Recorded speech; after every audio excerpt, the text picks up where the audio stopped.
มชูงเลยอ่ะเด็กนอนเด็กนอนเอาความใจเอาความดีแล้วจะงามนั่นพอสิจิตใช่ไหมย้อนไปดูมันหักโฉมดิไม่ต้องตัดนะ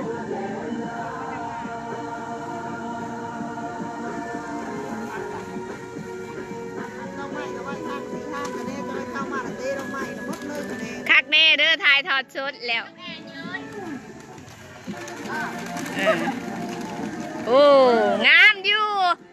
งามเด้อยินเลยบ่อาจารย์จะแช่ลงไปเลยเวลาน่ะจุ๊มเจ้าเขาเบิ้งเลยบนได้มันบดีจุ๊มเจ้าเขาปั๊บไปน้ำเนาะเอาแบบสิคอยว่าแปลว่าปั๊บไปตามแปลว่าอาจารย์จะถ่ายวิดีโอถ่ายทอดชุดเลยอาจารย์จะแช่เนาะบนเวลาขับไปเบิ้งแต่บนได้มันบ่คักตัวเองเห็นนั่นดีแต่กับไปปั๊บมือมาหน้าแก้ไขอยู่บนหันเด้อเขาจะเห็นแบบสิฮันเดมิโอ้ยขอบใจค่ะมาเบิ่งน้องๆก็จะซ้อมนี่ซ้อมใหญ่สีแข่งวันที่20เท่าไหร่เอ่ยวันที่28ผู้ใดอยากเบิ่งผลงานของน้องๆก็มาเบิ่งเด้อวันที่28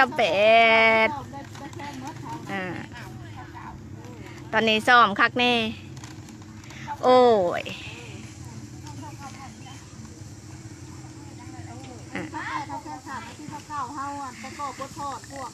เนี่ยนี่แขกชิดเก่าเพิ่นสิมาเนี่ยนี่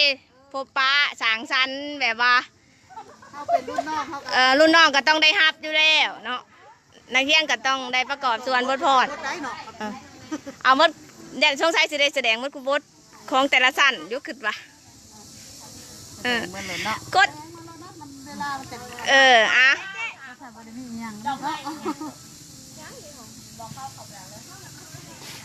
เด้นะครบเลยมาไวๆลูกไวๆทายทอดสดเลยนี่มาด่วน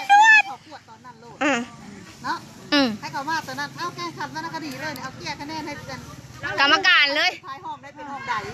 คอยว่ามือท่านที่เก่าเลยเป็นยังโอ้จะว่านั่นเลยมันจังว่าร้ายขันต่อเนาะขึ้นปะเนาะบ่แล้วผู้มาผ่อนกับบริแตงตัวร้ายมือ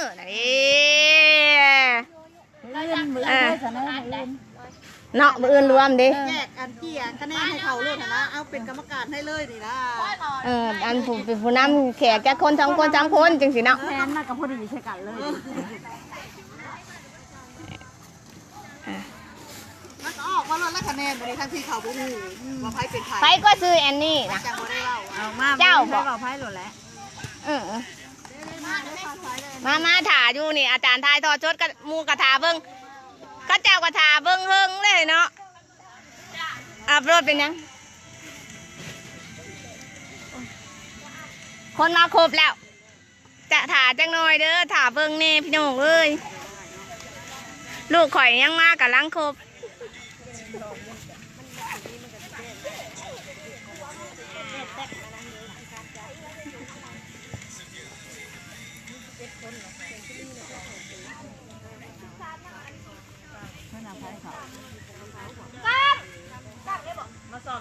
อาจารย์เพชรลินเด้จุกไก่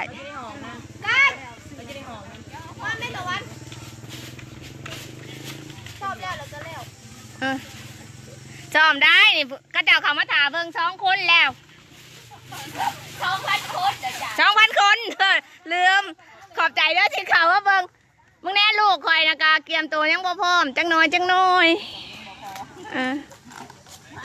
ดี๋ยวมาถาเบิ่งนี้เห็นว่ากะ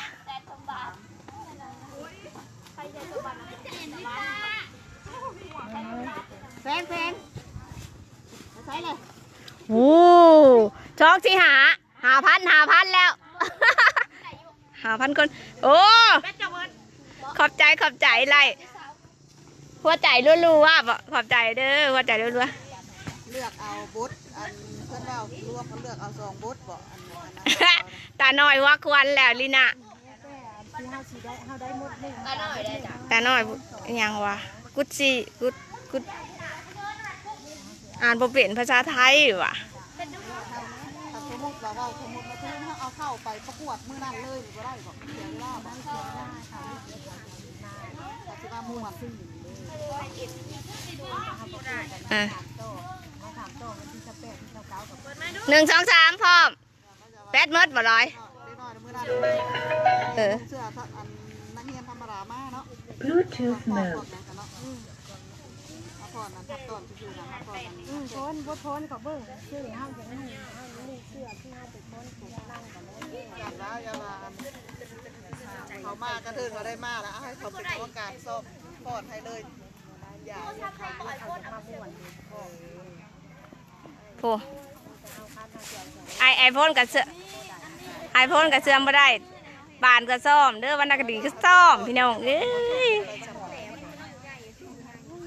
เอ้ยเฮิงปานใดกว่าจังสิอันนี้นี่เพลงยังบ่พร้อมคนพร้อมคนมาครบแบบเพลงมันยังบ่พร้อมโอ้ยถ่านี่เด้อโอ้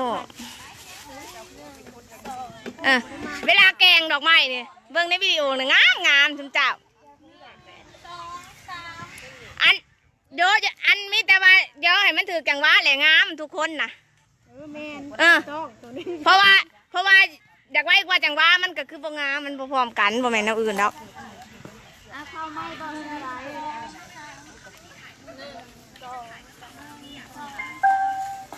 เริ่มจะหิวข้าวแล้วบ่ได้กินข้าวง่าย โอ้ย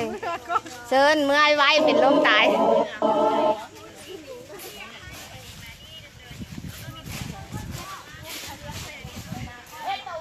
จะไปอักปั่นกันนักเรียนเขาให้บอกเอาบอกตามเขาเขาเอาแล้วก็ปั่นกันเขาหนึ่งจ้ะพร้อมบ่ดีเจมันจะเปิดเพลงแล้ว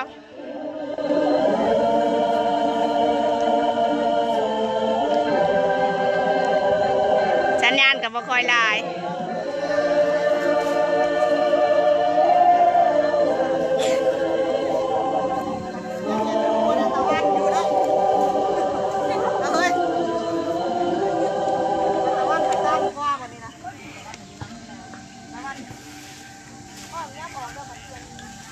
วู้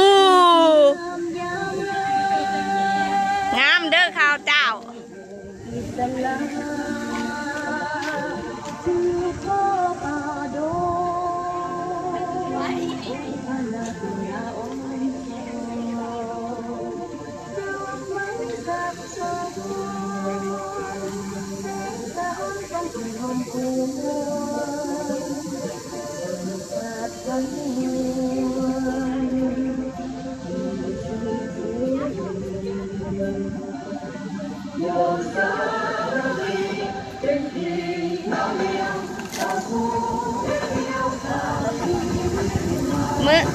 มือน่ะคือวอนั่นมือคือบริงกจ้ะ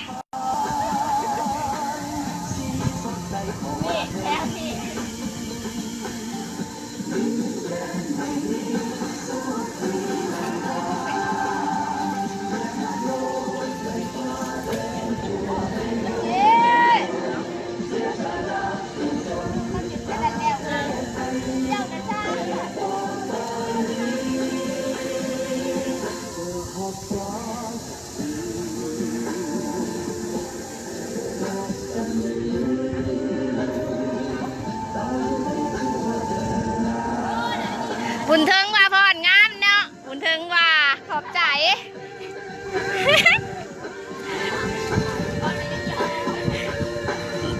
คักแน่เด้อเสียเด้อผู้ชาวผู้ใดกะงามเด้อเจ้า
มันก็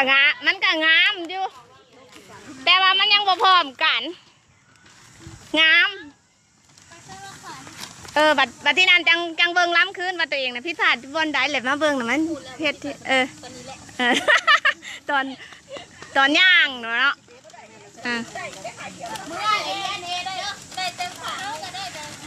ดอกไม้กะถือเมื่อน้ำเป็นยังอาจารย์วะเมื่อละกะซ้อมย่างละกะลองยกปิ้นหนึ่งอย่างนี้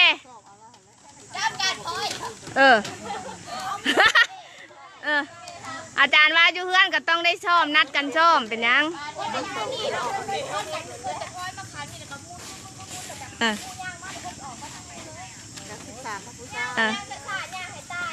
ไพ่เบิ้งแหละไพ่มีคอมเมนต์แนวใดกับคอมเมนต์เข้ามาแน่เดี๋ยวครูบอลผิดพลาดพี่น้องเอ้ยเพราะว่าตอนนี้นะซ้อมอยู่แบบว่าพรแบบให้เฮ็ดแบบใดจะงามนั่นดีคอมเมนต์ให้แน่กี่ได้อีกแล้วบ่ฮอดมองอีกแล้วบ่อาจารย์พันเดชมาทวงรถให้เราพัฒนา1 ชั่วโมงกับซ้อมเนาะอาจารย์พันเดชนะมาทวงนักกีฬาอีกแล้วนักพรคนนะเปิดเลยเด้อกำลังสิเป็นมาทวงอีกเลยฮันดีเน้นบ่จึก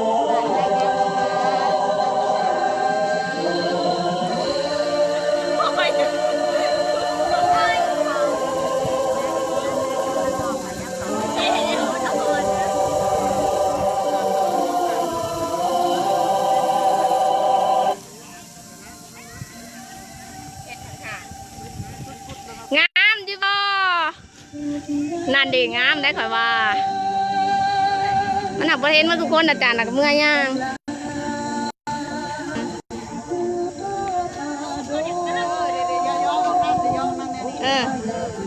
งามกันเถอะ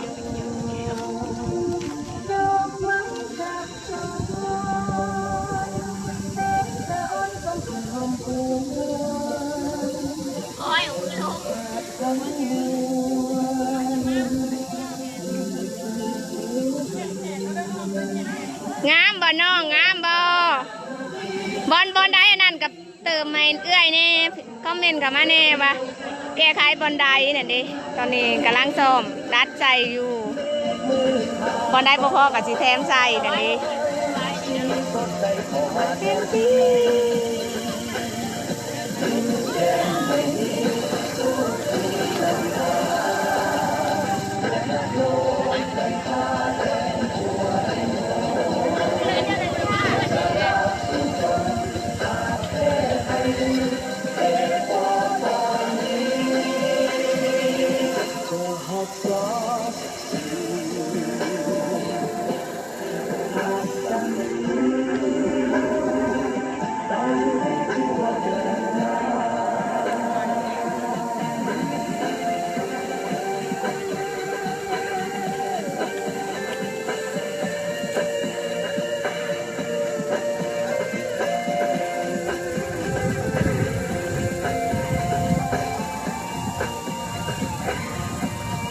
บทพรตัวนี้กาแบบว่ามีหลายโรงเรียนพรเนาะแต่ว่าโรงเรียนมทนงพระอากาศเอามาพรอีกเป็นโบชันของมโสพยายามอยากเฮ็ดให้มันงามอยู่แต่ตอนนี้ก็ยังบ่ค่อยพร้อมกัน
หรือว่า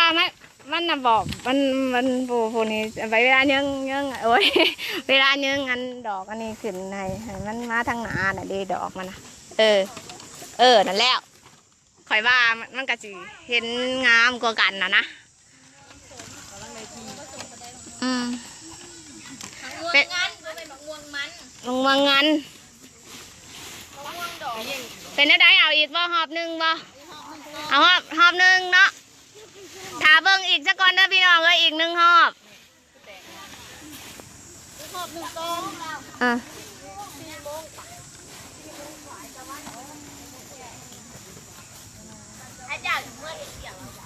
ฮะฉันกับพักเนาะมืออื่นเริ่มเด้อมืออื่นมาเด้อได้บ่ขาดเฮามืออื่นบ่ให้ขาดนักพรนานและการนี่พร้อมเด้อผู้มานควบคุมเสียงนี่ ผู้มาควบคุมเสียงกับให้มาน้ำใด พุชลินกับอนุสบาบ่อยขาดเด็ดขาดเด้อ ก็น่าจะดีเลยมาเก้นบริสุทธิ์นะคะบอก เอาคือบ่จินจะเคลือกัน